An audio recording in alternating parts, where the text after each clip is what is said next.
चल ठीक है, नींद से उठकर बाहर निकला फिर ऐनक पहनी, ऐनक भी अच्छी नहीं लगती, ऐनक को फेंक दिया। ऐनक को फेंक दिया फिर आगे निकल पड़े घोटकी की तरफ। यहाँ से रास्ता जा रहा था, यहाँ से रास्ता ना फिर कौन रास्ते निकल पड़े फिर घोटकी आ गए। रश में एक साइकिल खड़ी थी, साइकिल चोरी करने की कोशिश नहीं हो रही थी। फिर आ गए मस्जिद में नमाज़ अदा करने के लिए बहुत रश लगी पड़ी थी, और मस्जिद भी बहुत बड़ी थी, और इसलिए नमाज पे रश लगी पड़ी थी। मस्जिद में रश लगी पड़ी। नमाज़ अदा करने के बाद फिर आ गए मस्जिद में बैठने के लिए आ गए। फिर पर्दे लगे पड़े थे, इसलिए एतकाफ में बहुत लोग बैठे थे। फिर मैंने कहा लोग जान, मैं अपनी चप्पल चोरी करूँ ईद के लिए, ईद के चप्पल तो नहीं चोरी हो रही। मस्जिद से चप्पल नहीं चोरी होकर पाया, और आ गया दुकान पे चोरी करने के लिए। दुकान से भी चोरी नहीं हो रही थी, दुकान से मेरे मुंह से मैच भी नहीं कर रही थी, इसलिए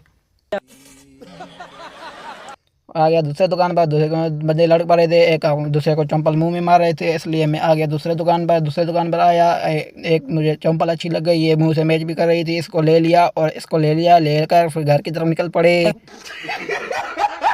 फिर आ गए फिर अफ्तारी के लिए फ्रूट लेने आ गए। फ्रूट लेने के बाद फिर आ गए मेडिसिन लेने के लिए। मेडिसिन लेने के बाद फिर कुछ चीज़ लेनी थी बच्चों के लिए कुछ पेड़े वगैरह लेने के बाद फिर घर की तरफ निकल पड़े। फिर आ गए घर आकर लेट गया। व्लॉग अच्छा लगा तो लाइक और फॉलो लाजमी करें।